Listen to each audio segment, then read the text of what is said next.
आज प्रथम विश्व युद्ध WW1 के बारे में जानेंगे। प्रथम विश्व युद्ध को संक्षिप्त रूप में WW1 जाना जाता है। WW1 यूरोप में होने वाला यह एक वैश्विक युद्ध था जो 28 जुलाई 1914 से 11 नवंबर 1918 तक चला था।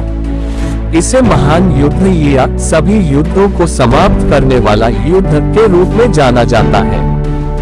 इस युद्ध में 6 करोड़ यूरोपीय व्यक्तियों गोरों सहित 7 करोड़ से अधिक सैन्य कर्मियों को एकत्र करने का नेतृत्व किया, जो इसे इतिहास के सबसे बड़े युद्धों में से एक बनाता है।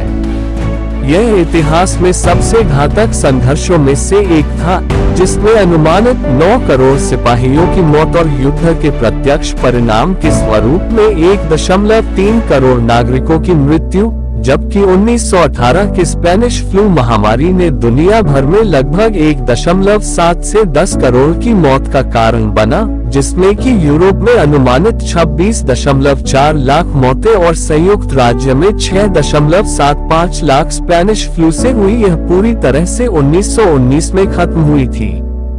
28 जून 1914 को बोस्निया के सर्ब यूगोस्लाव राष्ट्रवादी गैवरिलो प्रिंसिपल ने साराजेवो में ऑस्ट्रो हंगेरियन वारिस आर्चड्यूक फ्रांज फर्डिनेंड की हत्या कर दी गई, जिससे जुलाई में संकट पैदा हो गया।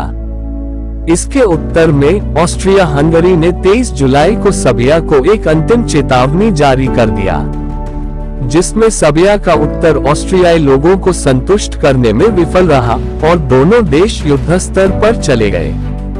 विश्व 2 गुटों में विभाजन हो गया। जुलाई 1914 तक यूरोप की महाशक्तियों को 2 गठबंधन में विभाजित किया गया था, ट्रिपल एंटेंटे, जिसमें फ्रांस, रूस और ब्रिटेन शामिल थे, तथा triple alliance, Germany, Austria Hungary और इटली। ट्रिपल एलायंस की प्रकृति केवल रक्षात्मक था, जिससे इटली को अप्रैल 1915 तक युद्ध से बाहर रहने की अनुमति मिली, जब वह ऑस्ट्रिया हंगरी के साथ अपने संबंधों के बिगड़ने के बाद मित्र देशों की शक्तियों में शामिल हो गया। रूस ने सर्बिया को वापस लेने की आवश्यकता महसूस की और 28 जुलाई को ऑस्ट्रिया हंगरी के बेलग्रेड के सर्बियाई राजधानी पर गोलाबारी के बाद आंशिक रूप से एकत्रीकरण को मंजूरी दी। Thank you.